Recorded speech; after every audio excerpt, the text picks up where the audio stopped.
Welcome to Dead Man Talking. Come with me as we step into the deep dark forest of fear, and let us pray we see sunrise in the morning. Got a brand new exclusive story for you guys from a brand new author by the name of Ed Smith. As ever, please do let us know what you thought down below in the comments box. Please do like and share, it really does help with the channel and our community further, and why not hashtag Team Fear. And so, with that aside, let's get into tonight's story, entitled The Gugwe Siege of Red Oak, Oklahoma. Let's get straight into that.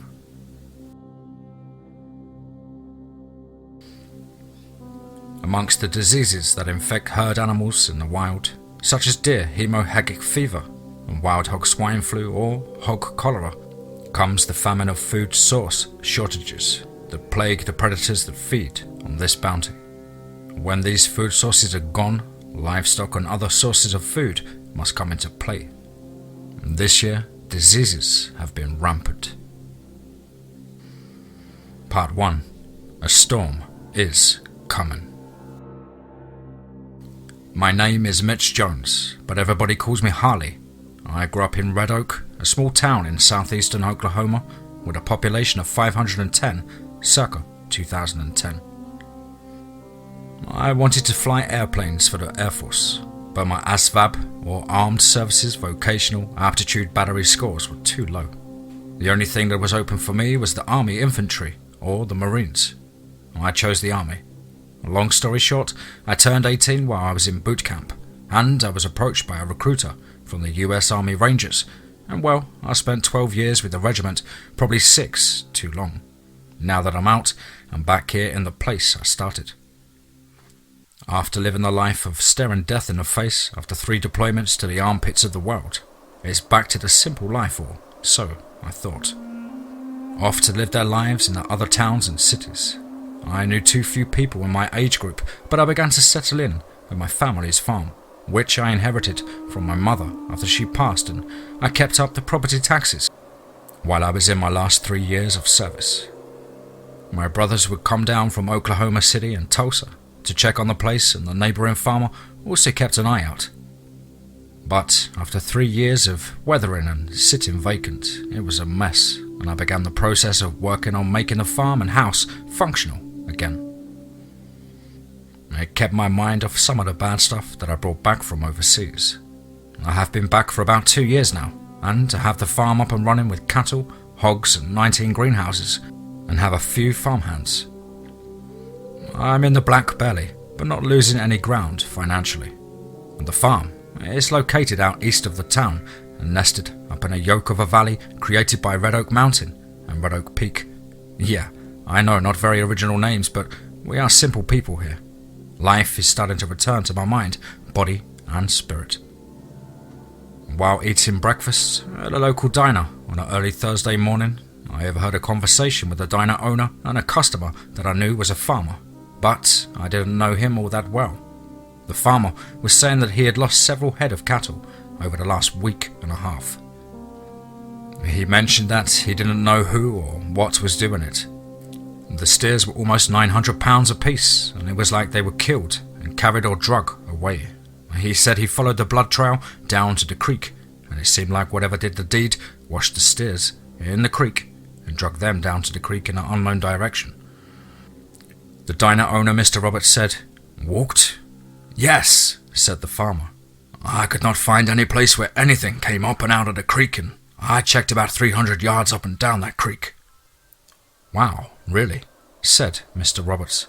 The farmer nodded to affirmative. I went over and introduced myself to the farmer, Mr. Johnson, and he said he remembered my parents and that he was glad someone took over the farm. I asked where his farm was located, and he said it was a mile west of the intersection of State Highway 82 and east of 1395 Road. I said that was about 3 miles as the crow flies from my place. I told him that I would keep an eye out, and we exchanged phone numbers. I excused myself, paid my bill, and left. Later that afternoon, southwest side of Red Oak, Chief Jennings was the chief of police for the city and had been for about 9 years, only because no one else wanted it. He had 2 full-time patrol officers and 1 part-time officer. He was out on his morning patrol, as he normally does at this time, and when he got a call from the dispatcher that a resident had requested an officer to come up to the residence on the southwest part of town that was north of Highway 270. Upon arrival at the caller's property location, and after making contact with the resident, he and the resident walked the property and the small pasture that contained a pond. After walking with the resident, the chief made a discovery of a drag path that led to the pond and then down into it. And as he further investigated, he found a drag path that seemed to come out of the pond at the west end of the pasture, and what looked like something heavy had been thrown over the property fence. Jumping the fence and telling the resident Mrs. Crawford to stay on her property while he looked around, and he proceeded to follow the drag trail. It led to a small wash gully that flowed down to a creek. It appeared that something of size had been dragged down the wash and eventually into the creek, and both had standing water in them. It should be noted that the ground in general was dry. It had not rained in some 18 days, but these creeks always seemed to have water standing inside the stream beds. Walking along the bank of the creek, the chief could plainly see the drag trail on the creek bed, but there was no evidence of tracks of whatever was doing the dragging. He surmised any tracks would be obliterated by whatever was being dragged over any tracks that were made. The chief then came to a large, under-the-road concrete culvert that was big enough to drive a pickup truck through, and with the standing water made it impossible to get into the culvert without getting wet up to his thighs, that about 3.5 feet. He radioed into the Latimer County Sheriff Department and asked if Deputy Young could give him a call. After about 5 minutes, Deputy Young was on the phone and said he would start out in his direction. About 45 minutes later, Deputy Young and Reserve Deputy Taylor had arrived. They made their way back down to the culvert, and Deputy Young had his waders on and proceeded to step down into the water. He walked about 20 feet into the culvert when his foot bumped into something and his flashlight lit up the area, and, to his shock and surprise, the head of the horse was floating in the water. He must have let out some kind of noise because Deputy Taylor asked if he was all right. "Hey, you okay, brother?" he said. "Yeah, man. Something is seriously fucked up in here," Deputy Young exclaimed. "What is it?" said Taylor.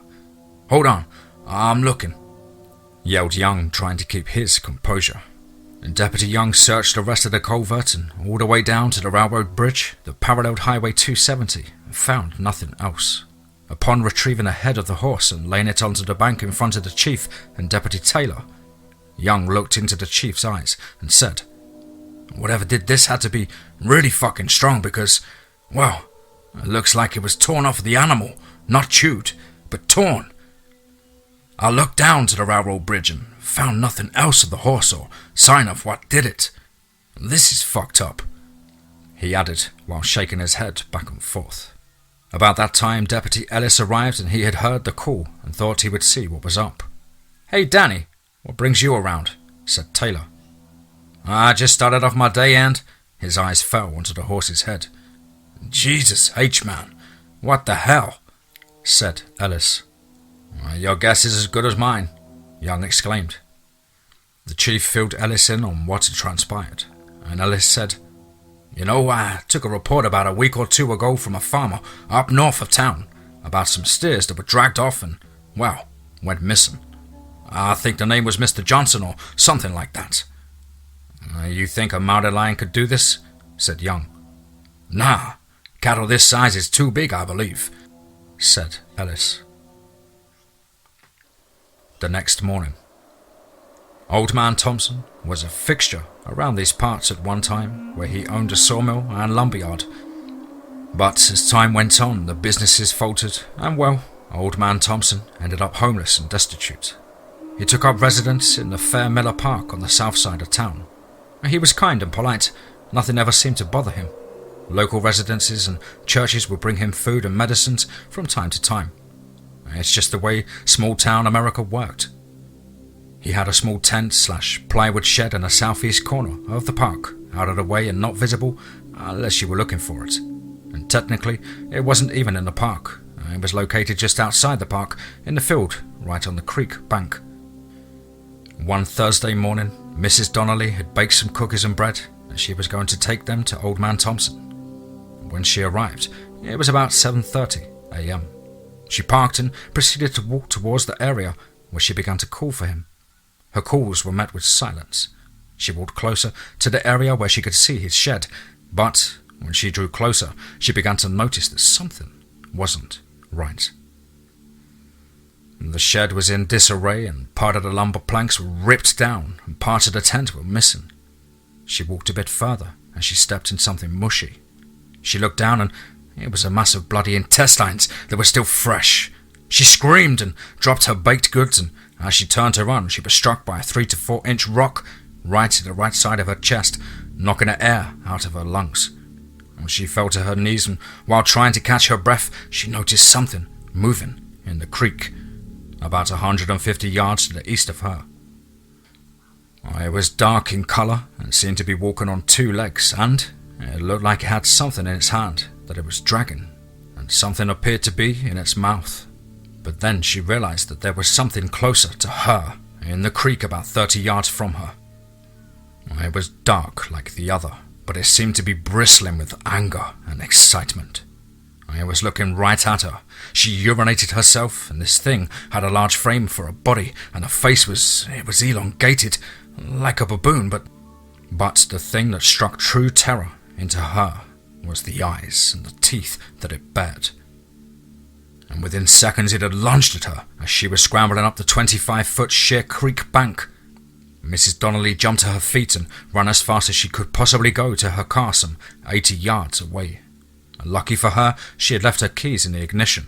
Because she had dropped her purse onto the ground back at the creek bank, she started the car and noticed the monster peering over the creek bank at her and the car, and then dropped back down into the creek. As she sped away, ignoring stop signs and any speed limits, she drove north onto Main Street. She bumped across both sets of railroad tracks and ran the stop sign at the intersection of Main Street and Highway 270. A dangerous move under any circumstances. As she drove up to the police station, she jumped the curb and smacked into the building with a loud thud. Within seconds, several people were helping her, and she broke away from them and ran inside the station. The dispatcher, Mrs. Kelly, was just settling down to take over her shift when she heard a bang on the building that shook, and in short order, Mrs. Donnelly, who she recognized, was running and acting very much out of character for herself, entering the lobby screaming, "Oh God! Oh God! Mr. Thompson is dead! Oh God! Help! Help! Mr. Thompson is dead!" Mrs. Kelly was doing her best to get her to calm down from being hysterical and scared out of her wits. "What happened, Mrs. Donnelly? Karen, what happened?" Mrs. Kelly said in a calming type voice.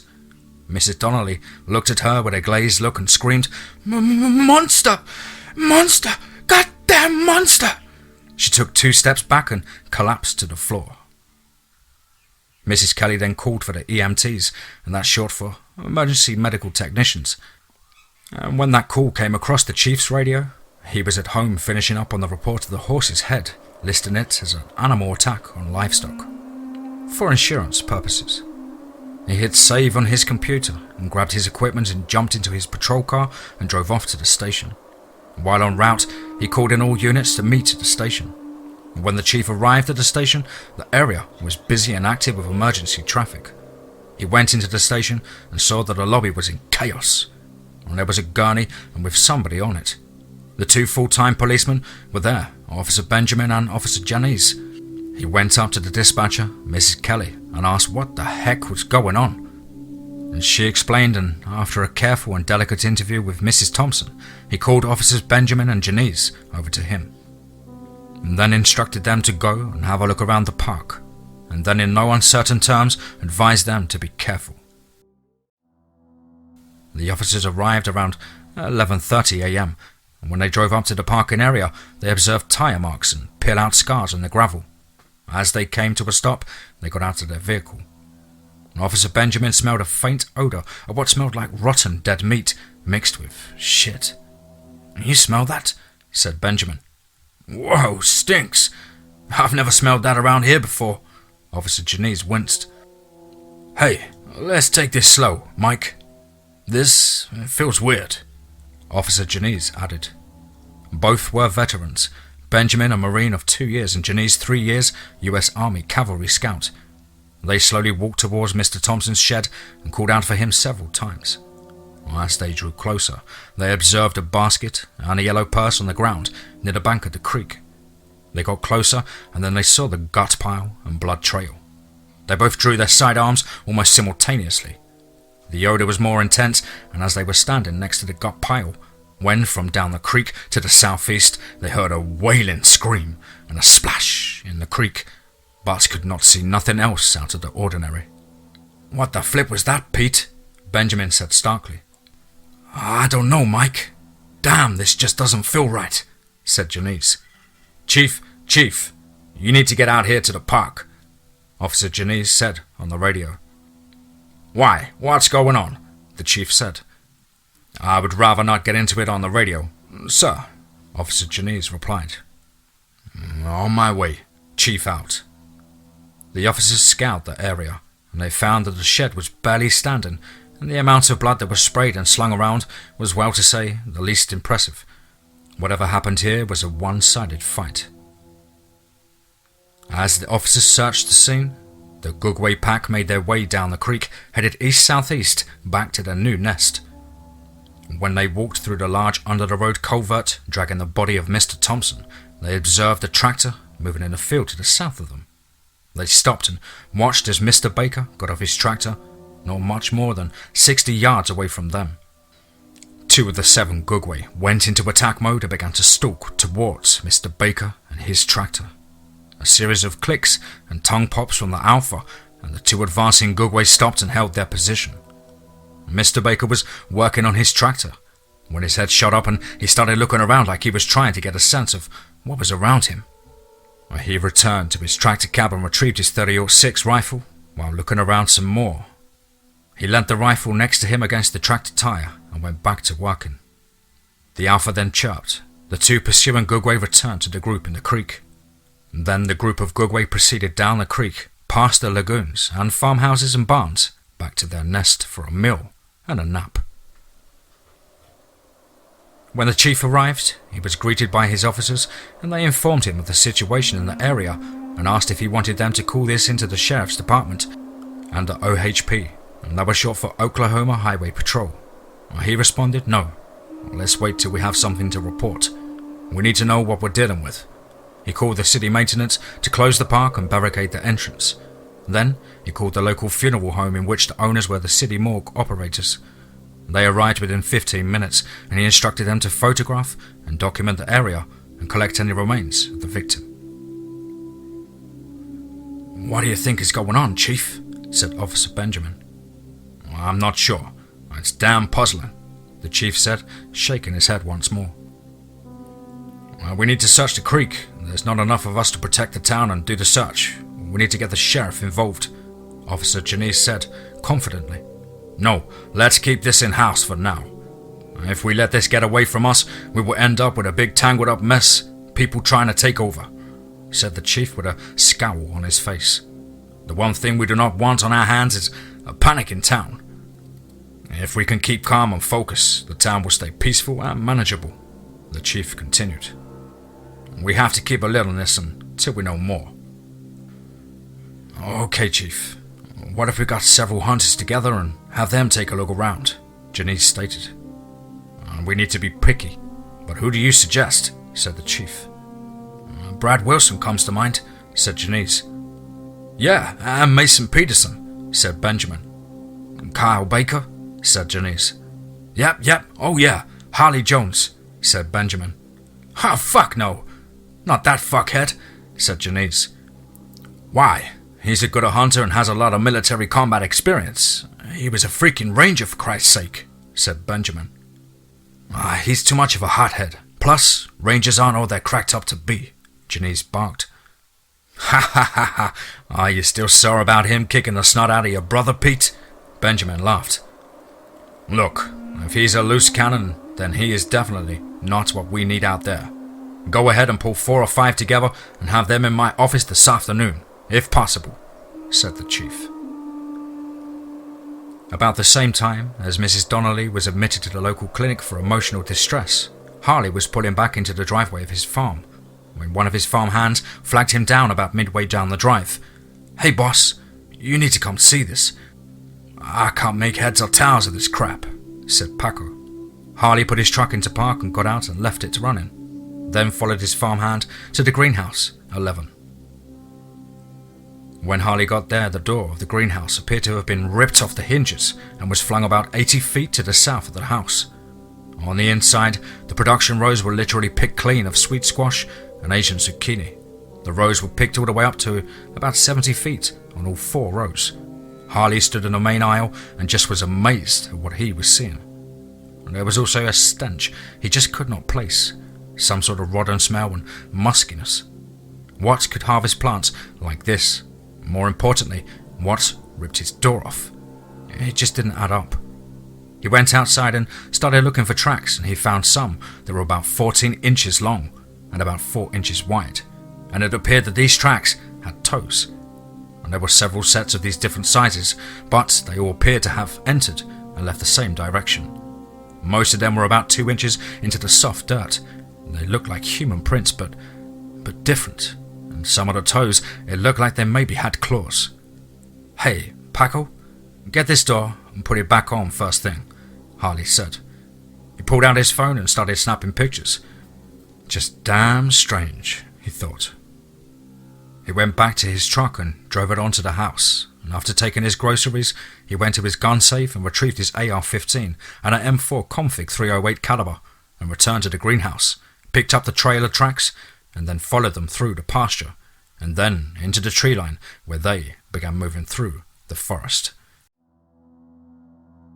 He found what looked like heavy travelled paths, and as they moved further into the forest, he started getting an uneasy feeling, like he was being watched by something, or it was maybe even tracking him. He cut 90 degrees off the trail to the right and walked at a brisk pace for about 150 feet, and then cut 90 degrees to the right again, so as to put him parallel with the trail, but going in an opposite direction to the trail. He travels about 120 yards, and he hears movement off the trail that he was just on. He stopped, found a vantage point to observe the trail. What he saw almost stopped his breath.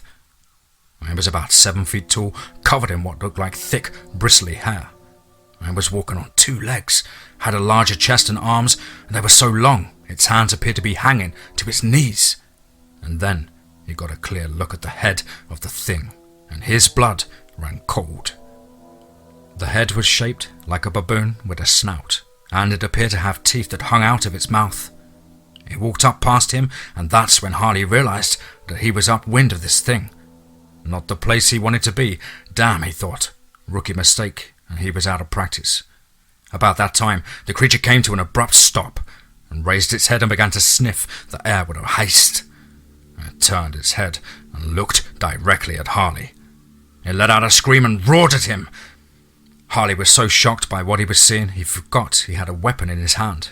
Now, here is where years of training and expertise kicked in, and Harley snapped up the weapon, framed the sight picture, and popped off 2 rounds. Both rounds struck the creature's center mass practically directly in the chest. The creature let out a deafening roar, dropping out of his sight. He moved in using a collapsing circle technique. He learned this in ranger school, but by the time he got to the area where the creature had dropped, it was gone, and the stench in the air was overwhelming. The same stench that was in his greenhouse. He had a blood trail to follow. Tracking the trail for about 200 yards, it disappeared at the base of a large tree. He looked up and saw blood on the tree bark about 25 feet up the tree.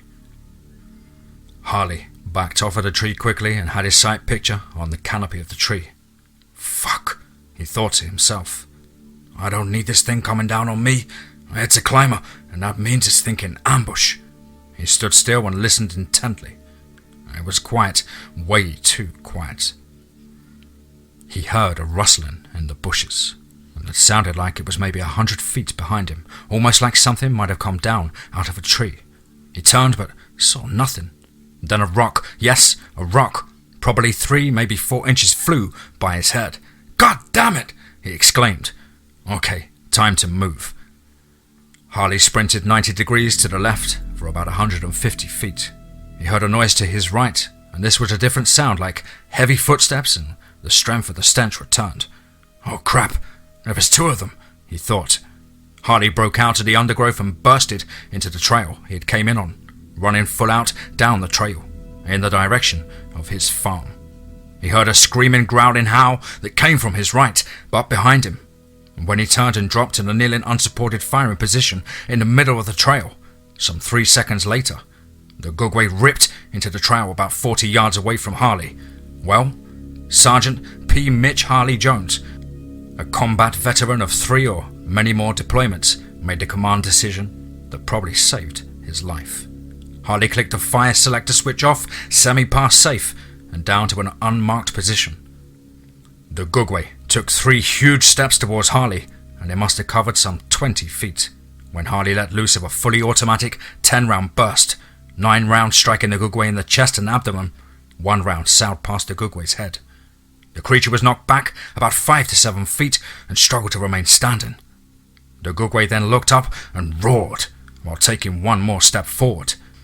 Harley flipped the selector switch back to semi and popped off 2 rounds, both striking the creature's head, and 1 directly in the right eye and the other in the left cheek.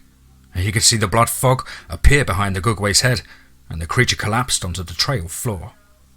Harley stood up slowly. He observed no movement in the creature.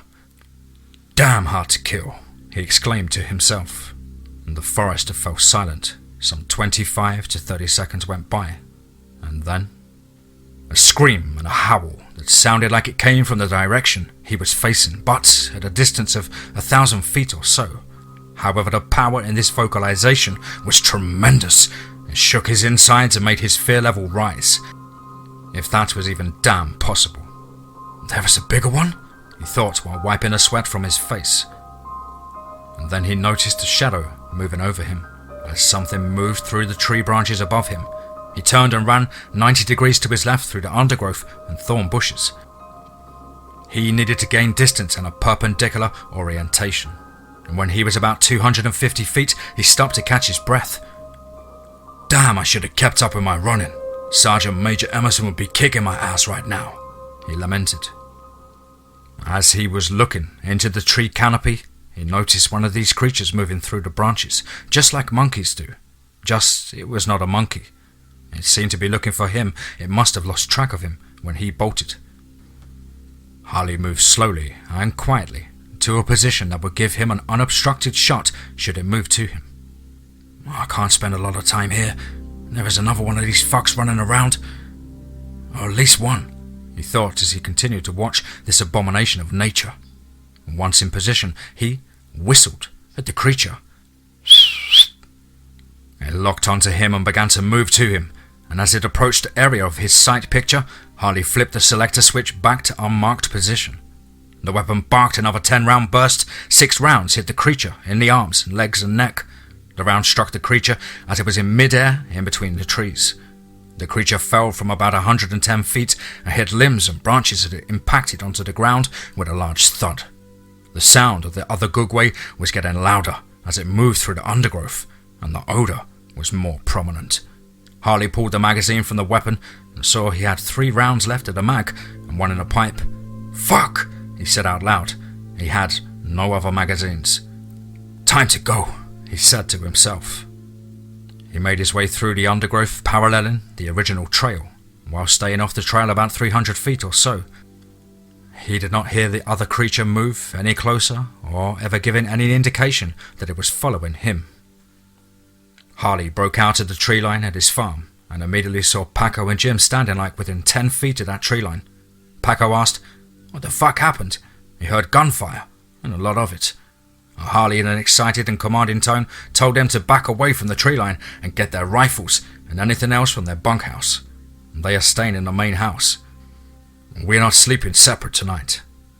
As they were walking back to the greenhouses, which were at least 120 feet from the tree line, Harley kept turning around, watching the tree line. It was about 3 hours until nightfall, "We have some work ahead of us," Harley stated. Paco kept asking, "What's wrong?" And Harley said, "Monsters are real, Paco. They are real." Meanwhile, back at the police station, Officer Janice and Benjamin were assembling the hunters for a recon and search of the creek area southeast of Mr. Thompson's shed. The search team consisted of Brad Wilson, 23, Mason Peterson, 28, Carl Baker, 27, and Chris Taylor, 29, all long-time hunters. None were military veterans and all less than 30 years old. And none had ever been on any search operation or anything close. After a 20-minute briefing by the chief, he arranges for Officer Janice to escort them to the shed location in the park, and then he cuts them loose, tells them that they just have to call him on his cell phone if they find anything or need to be picked up and driven out. He'll come and get them. Dressed in their hunter's camouflage, waterproof waders, flashlights, chem sticks and hunting rifles, and knives as weapons, they cross the fence and work their way down to the stream floor. As they begin walking east-southeast, they notice what could be tracks, but mostly they're bullshitting with each other and not paying attention to anything. They see this as an easy $300 apiece. In life, nothing is easy, except how death arrives.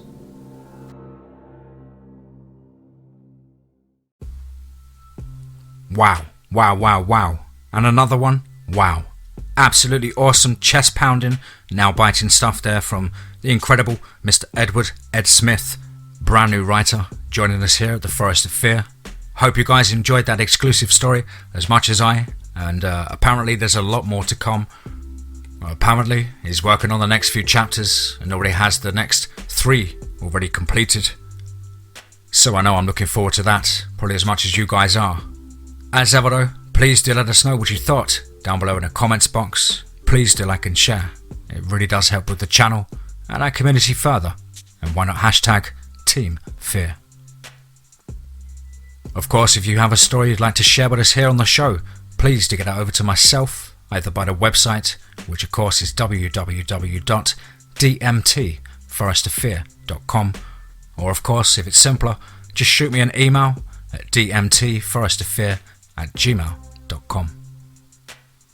I hope you guys are all holding up and are well and happy, and of course, above all, remember, be safe, not sorry.